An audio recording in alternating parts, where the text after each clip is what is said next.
We'd like to disconnect. We'd like to disconnect, please. Okay, so why is it that you don't want the faster speed? Help me understand why you don't want faster internet.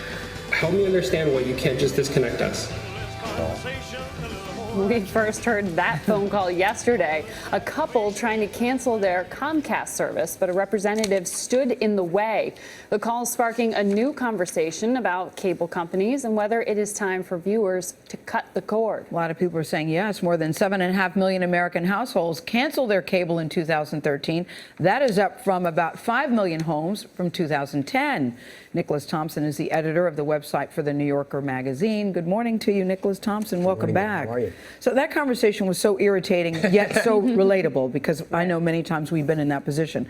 But the guy on the phone says it's my job to have the conversation that you keep your service. So the cable company encourages you to do whatever it takes. This guy just went above and beyond the Call of Duty. That guy went above and beyond the Call of Duty. That guy acted absurdly, but it did. The reason why this resonated and the reason why this got spread all over the internet is because we're so used to it. Customer service at the cable companies is absolutely terrible. It's infuriating. It's awful. And that's because they're monopolies. They don't have to compete. They don't have to win us over. They've got us. We have to buy their services so they don't treat us well.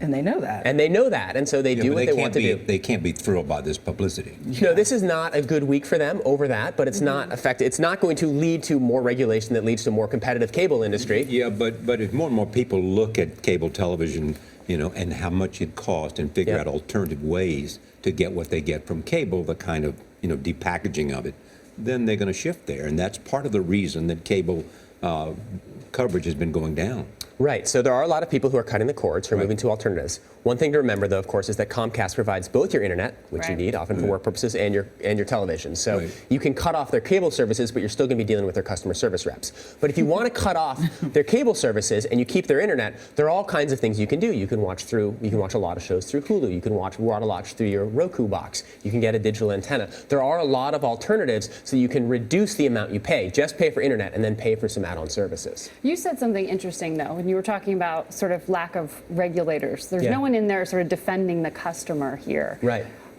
Is that going to change? Because we just keep hearing about these cable providers getting bigger and bigger, whether we're talking about, you know, possible Time Warner deals, possible Comcast deals.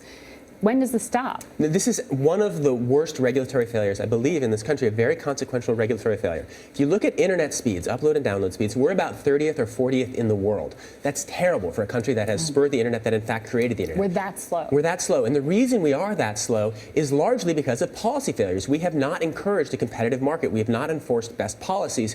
In fact, even yesterday, there was an amendment to a congressional appropriations bill to make competition even worse, to lessen competition, to limit the FCC's ability to push competition in local cable markets. So our government has let us down on this. That is why our internet is so slow. And it seems like we're just going to continue in that direction. As there are more mergers, as the industry consolidates even further, it will become more and more monopolistic and there'll be less competition. Somebody will reverse it someday. We'll get good policy, but there are not a lot of signs of that right now.